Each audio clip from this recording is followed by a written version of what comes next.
پھر سے برف پر تقریباً جھک کر گھٹنوں کے بل چلتی ہوئی آگے بڑھنے لگی. ساتھ ساتھ وہ اسے آوازیں بھی دے رہی تھی مگر وہ جواب نہیں دے رہا تھا. پریشے کو جہاں جہاں کہیں سرمئی شے کی جھلک دکھائی دیتی اس نے وہاں کی برف کھود ڈالی تھی مگر ہر جگہ برف کے نیچے سے وہی سیاہ پتھر نکلتے جنہیں لوگ ترک زبان میں کراہ کرم کہتے. برف باری تیز ہوتی جا رہی تھی. وہ تھک کر حوصلہ ہارنے ہی والی تھی کہ اس جگہ جہاں وہ غائب ہوا تھا وہاں سے اسے ٹھیک 40-45 میٹر نیچے دوبارہ سرمئی رنگ کی جھلک دکھائی دی. وہ اس کی طرف لپکی. اس کا رواں رواں دعا گو تھا کہ وہ افق ہی ہو. اس نے زور سے وہ سرمئی چیز کھینچی. وہ افق ہی تھا. افق افق پاگلوں کی طرح اسے پکارتے ہوئے وہ اس پر برف سے ہٹانے لگی. وہ اوندے منہ برف میں پڑا تھا. ہونٹ بالکل جامنی پڑ چکے تھے اور آنکھیں بند تھی. منہ اور اس کے کپڑے سب کچھ برف سے گھر چکا تھا اور اس کے کپڑوں پر جگہ جگہ خون کے دھبوں کے علاوہ بھی کوئی شے باقی نہیں تھی. اس کے اندر تو جیسے قیامت گزر گئی. اسے برفشار کا پتہ نہیں تھا. افق افق تم ٹھیک ہو؟ آنکھیں کھولو افق. اس کو جھنجھوڑتے ہوئے اس کا نیلا پڑتا ہاتھ تھپ تھپاتے ہوئے وہ رو پڑی. وہ آنکھیں کیوں نہیں کھول رہا تھا؟ وہ بول کیوں نہیں رہا تھا؟ افق خدا کے لیے آنکھیں کھولو پلیز اٹھو. اس کے چہرے سے برف صاف کرتے ہوئے اس نے اس کا منجمد ہوتا ہاتھ اپنے ہاتھوں میں لے لیا اور اسے مسلنے لگی. وہ ہلکا سا کھانسا. منہ سے برف کے ذرات باہر نکلے. پریشے نے تمانیت بھری گہری سانس اندر کو کھینچی. وہ زندہ تھا. اسے کچھ نہیں ہوا تھا. وہ ان ظالم پہاڑوں کے درمیان تنہا نہیں تھی. اب وہ آنکھیں کھولے نیم واں کر کے بمشکل سانس لینے کی کوشش کر رہا تھا. اس کی سانس اکھڑی اکھڑی سی آ رہی تھی. پریشی نے اسے کندھوں سے تھام کر بٹھانے کی کوشش کی. تب اسے محسوس ہوا کہ وہ زخمی تھا. اس کے چہرے، ناک اور گردن پر گہری خراشیں تھی جن پر خون جمع ہوا تھا. اس کو بامشکل سہارا دے کر اس نے وہیں برف پر بٹھا تو وہ گہرے گہرے سانس لینے لگا. اس کے چہرے کی رنگت واپس آنے لگی مگر وہ آنکھیں پوری نہیں کھول پا رہا تھا. اٹھو، کھڑے ہو. طوفان زور پکڑا ہے. ہمیں جلدی کسی محفوظ جگہ پر پہنچنا ہوگا. برف باری تیز ہوتی رفتار اور سرد ہواؤں کے جھکڑوں کی خوفناک آواز سے وہ پریشان سی ہو کر اسے سہارا دے کر کھڑا کرنے لگی مگر زخمی ہونے کے باعث وہ اٹھ نہیں پا رہا تھا. وہ اپنے پیروں پر کھڑا ہونے کے قابل نہیں رہا تھا. اس سے تو کچھ بولا بھی نہیں جا رہا تھا. آنکھیں بھی اسی طرح اد کھلی تھی. وہ نڈھال سا نیم بے ہوشی کے عالم میں تھا. وہ اس کو کھڑا نہیں کر سکتی تھی. یہ ادراک ہوتے ہی اس نے اپنی کمر پر بندھی کلائمبنگ ہارن سے چھوٹی سی رسی باندھی. اسے افق کی ہارن سے کیس بند کر کی مدد سے نتی کیا. پھر دونوں ہاتھوں سے اس کے بازو اور کندھے کو پکڑ کر اسے برف سے گھسیٹنے لگے. تب اسے علم ہوا کہ اس کی دائیں ٹانگ سے خون بہ رہا تھا اور اس کا بیک پیک غائب تھا. برف باری اب شدید قسم کی ژالہ باری میں تبدیل ہو چکی تھی. سرد ہواؤں کی رفتار تیز ہو گئی تھی. آسمان کا رنگ اب عجیب سا ہی ہو گیا تھا کہ سمجھ ہی نہیں آ رہا تھا کہ وہ کیا کرے. حد بصارت جو کچھ دیر تک اتنی زیادہ تھی کہ بس ہر طرف نگاہ پربت پر ہی دیکھ سکتی تھی اب محض 2 فٹ رہ گئے تھے. رسیوں سے بنایا گیا راستہ چند میٹر اوپر تک ہی واضح تھا اور آگے دھند میں گم ہو جاتا تھا. تیز چلتی برفیلی ہوائیں اسے ادھر ادھر لڑکانے کی کوشش کر رہی تھی. وہ یہ دقت اپنے قدموں پر کھڑی اسے کسی زندہ لاش کی مانند کھینچ رہی تھی.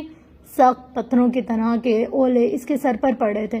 ہمالیہ کے پہاڑ اگر اس پر ہنس بھی رہے تھے تو اب وہ انہیں نہیں دیکھ سکتی تھی. وہ افق کو گھسیٹتی 9-10 میٹر نیچے لائی.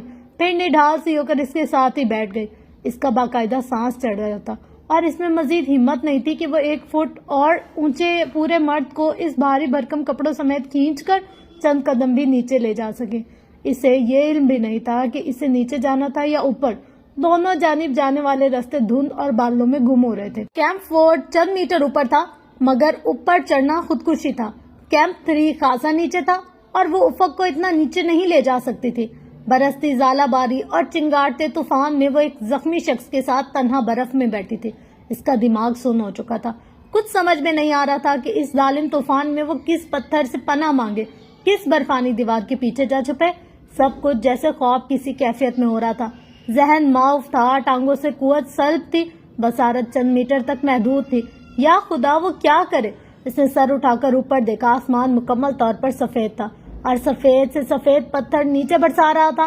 تیز ہوائیں ڈراؤنی آواز کے ساتھ چل رہی تھی. اس نے گردن ادھر ادھر گھما کر اپنے اطراف میں دیکھا. وہ برف میں جس جگہ بیٹھی تھی اس سے تھوڑی دور تک ہی اس کی بصارت کام کر رہی تھی. آگے سب کچھ دھند اور دبیز برف میں غائب ہو جاتا تھا. جہاں تک وہ دیکھ سکتی تھی وہاں تک برف کا میدان تھا. ہر طرف سفید برف تھی. وہ کسی برف کے صحرا میں بیٹھی تھی جس کی سرحدیں نہیں تھی. دنیا جیسے ختم ہو چکی تھی. سب برف تھا, سفید اجلی برف. اس کے اعصاب اب اس کا ساتھ چھوڑنے لگے تھے، دماغ مفلوج ہو چکا تھا۔ پھر اس نے افق کو دیکھا، وہ اس کے قریب برف پر پڑا کراہ رہا تھا، اس کی آنکھیں اد کھلی تھی جیسے وہ نیم بے ہوش ہو۔ پریشے کچھ بھی سن یا سمجھ نہیں پا رہی تھی، شدید سردی اس کی ہڈیوں میں گھس کر انہیں کھا رہی تھی۔ انتہائی بلندی کے باعث اس کا ذہن اور جسم آپس میں مربوط نہیں تھے، وہ بس متلاشی نگاہوں سے ارد گرد دیکھ رہی تھی۔ اسے آسمان سے پتھروں کی طرح گرتی برف سے بچاؤ کے لیے کچھ کرنا تھا۔ اس کی یادداشت اور سوچنے سمجھنے کی صلاحیت گو کہ اس کا ساتھ دے چکی تھی، مگر لاشعوری قوت مدافعت بیدار تھی۔ اس بلندی پر ذہن کو ایک نقطے پر مرکوز کرنا، کچھ سوچنا بہت کٹھن تھا۔ اس نے بدقت تمام اپنا بیک پیک کھولا، آئس ایکس، بیلچا، سنو شال، آئس اسکیوز اور رسی نکالی اور پھر افق کو وہیں برف میں رسی سے باندھنے لگی۔ اس کی کمر کے گرد سے رسی باندھ کر دائیں سے بائیں رسی کو اس کے اسکریوز سے برف میں ٹھونک دیا کہ اب وہ حرکت نہیں کر سکتا تھا۔ پھر اس نے ایک دفعہ اس کی حفاظتی رسیوں کی مضبوطی چیک کی اور تسلی کر کے وہ نیچے اترنے لگی۔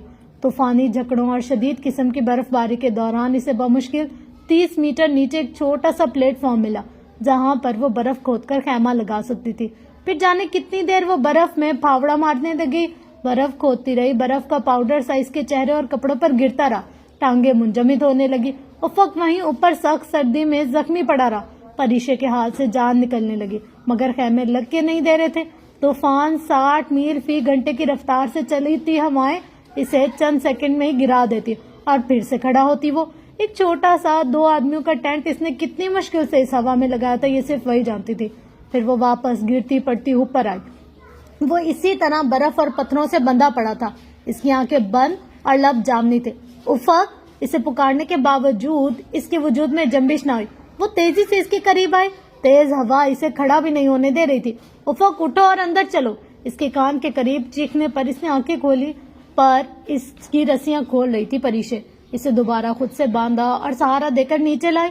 وہ چلنے کی قوت بھی نہیں رکھتا تھا، غالباً اس کی ٹانگ کی ہڈی ٹوٹ گئی تھی اور ٹانگ میں آنے والا زخم اتنا گہرا تھا کہ رسیاں خیمے کے فرش پر گرتے ہی وہ پھر سے کراہنے لگا۔ وہ کبھی بھی درد سے کراہتا نہیں تھا، اب اگر کراہ رہا تھا تو یقیناً شدید زخمی تھا۔ پریشے وہیں اس کے قریب 2 زانوں بیٹھ گئے۔ خیمے کی گول چھت پر برف مسلسل گر رہی تھی۔ کارٹیکس میں لگے 2 ہیٹر لائٹرز کے باعث اندر اور باہر کے درجہ حرارت میں خاصا فرق پڑ رہا تھا۔ اندر گرمائش تھی، پھر بھی اس کے دانت بج رہے تھے اور ٹانگیں لکڑی کی طرح سخت ہو رہی تھی۔ وہ بیٹھے بیٹھے گھسٹ کر اس کے قریب آئی اور اپنا بیگ کھول کر فرش پر الٹ دیا، پھر فرش پر بکھرے سامان میں سے دستانے نکال کر افق کے ہاتھوں میں پہنائے، سلیپنگ بیگ میں سے اسے لٹایا کہ وہ اپنا سلیپنگ بیگ اپنے سمیت گم کر چکا تھا، اور پھر میڈیکل کٹ سے ضروری سامان باہر نکال کر اس کا زخم دیکھنے لگی۔ اس وقت اس کی تھکاوٹ اور سردی کے مارے بری حالت تھی، دل چاہا تھا کہ فوراً کمبل اوڑھ کر سو جائے، مگر سامنے وہ شخص لیٹا تھا جس سے اس کی سانسوں کی ڈور بندھی تھی۔ یہ وہ شخص تھا جس کے لیے وہ 2 دن پیدل برف زاروں کو عبور کر کے آئی تھی، جو اگر درد سے کراہتا، وہ درد کا گھاؤ پریشے کو اپنی روح میں لگتے محسوس ہوتا۔ وہ سو نہیں سکتی تھی جب تک وہ پرسکون نہ سو جاتا، اسے چین نہیں آ سکتا تھا۔ اس کا زخم گہرا تھا، شاید ہڈی فریکچر ہو گئی تھی، خون بھی بہہ رہا تھا۔ سوچنے سمجھنے کی صلاحیت میں کسی حد تک کمی کے باعث وہ ٹھیک سے سمجھ نہ پا رہی تھی اور وہ مشکل پٹی کر رہی تھی۔ اس کی اپنی سانس بھی اکھڑی اکھڑی آ رہی تھی، وہ ڈیتھ زون میں تھی اور اس کے جسم کے خلیوں کو اس بات کا علم ہو چکا تھا، اس کے تمام خلیوں کو آکسیجن ٹھیک سے نہیں مل رہی تھی اور وہ اسے اس بات کا بخوبی احساس دلا رہے تھے۔ چونکہ دماغ کو بھی آکسیجن نہیں مل رہی تھی، سو اس کا ذہن ماؤس سا ہو رہا تھا۔ اس کے پاس تو آکسیجن کینسٹرز بھی نہیں تھے۔ بیس کیمپ میں جب اس نے افق سے آکسیجن رکھنے کی بات کی تو اس نے لاپرواہی سے انکار کر دیا تھا۔ اس نے بگ 5 بغیر آکسیجن کے سر کیے بھی۔ کبھی کبھی دل کرتا ہے دیکھو تو صحیح کہ میرے پھیپھڑے کتنا حوصلہ رکھتے ہیں۔ اس کے پھیپھڑے جیسے بھی ہوں، وہ بہرحال کم آکسیجن کے عادی تھے، مگر پریشے عادی نہیں تھی۔ اس نے اپنے طور پر کچھ آکسیجن ایمرجنسی صورتحال کے لیے رکھی بھی تھی، مگر وہ لانا بھول گئی۔ افق کے پاس ایک کینسٹر تو لازمی ہونا چاہیے تھا، مگر وہ اپنا بیگ کھو چکا تھا۔ یہ چھوٹی چھوٹی غلطیاں بہت بڑی ٹریجڈی بنتی جا رہی تھی۔ زخم صاف کر کے اس کی پٹی تو کر دی گئی، مگر فریکچر کے بارے میں وہ کچھ بھی کرنے سے قاصر تھی۔ اسے افق کو لازماً بیس کیمپ لے جانا تھا۔ فریکچر ایسا تھا کہ سرجری ناگزیر تھی، مگر وہ نیچے کیسے جائے؟ وہاں جانے کے تو تمام راستے مسدود تھے۔ تو فرینڈس، یہ تھی آج کے ایپیسوڈ۔ ہوپ سو کہ آپ کو یہ ایپیسوڈ بہت اچھی لگی ہوگی۔ بیچ بیچ میں میری زبان بہت زیادہ فمبل کر رہی تھی کیونکہ یہ تھوڑا انٹرسٹ سے ہٹ کر تھا ناول، لیکن بس اللہ اللہ کر کے اچھا لگے آپ لوگ کو اور ختم بھی ہو جائے تو بس ہاں مطلب میری محنت وصول ہو جائے گی. کوشش تو میں نے کی ہے کہ بہت اچھا کر کے آپ لوگ کو سنایا جائے, بہت زیادہ فملنگ بھی نہ ہو, بہت سارے ورڈز ایسے بھی نہ ہو جو کہ آپ لوگوں کی سمجھ میں نہ آئے, لیکن پھر بھی جو لکھا ہوتا ہے ہمیں تو وہی پڑھنا ہوتا ہے. اس لحاظ سے یہ ناول جب میں پڑھ رہی تھی نا, جیسے جیسے یہ برف میں جا رہے ہیں, جیسے جیسے یہ کھو رہے ہیں, جو کچھ ہو رہا ہے, مجھے ایسے بیٹھے بیٹھے نا ٹھنڈ لگنے لگی. مطلب میں پڑھ رہی تھی نا, مجھے ایسا لگ رہا تھا اوئے میں بھی کہیں کسی پہاڑی میں کھو تو نہیں گئی, میں بھی کسی پہاڑ میں پھنس تو نہیں گئی, میں کسی برف پانی تودے کے نیچے تو نہیں آ گئی نا. ایسے ایک دم سانس بند ہونے لگی. آپ نے دیکھو کہ ایک دو جگہ نا میں نے ایسے گہرے گہرے سے سانس لیے, مطلب مجھے ایسے لگ رہا تھا کہ خود میرے ساتھ یہ سب کچھ ہو رہا ہے, پر کیا سین تھا یہ مجھے سمجھ میں نہیں آئی اس کی. خیر یہ تھی آج کی ایپیسوڈ. انشاءاللہ ملتے ہیں نیکسٹ ایپیسوڈ میں. تب تک کے لیے اپنا گرد و نواح اہل و عیال کا بہت زیادہ خیال رکھے گا اور مجھے اپنی دعاؤں میں بہت زیادہ یاد رکھے گا. کوشش کروں گی جلدی جلدی یہ والا ناول ختم کیا جائے تاکہ آپ لوگ کی کیوریوسٹی ختم ہو جائے. تو بس ملتے ہیں انشاءاللہ نیکسٹ ایپیسوڈ میں. تب تک کے لیے لو یو آل, اللہ حافظ.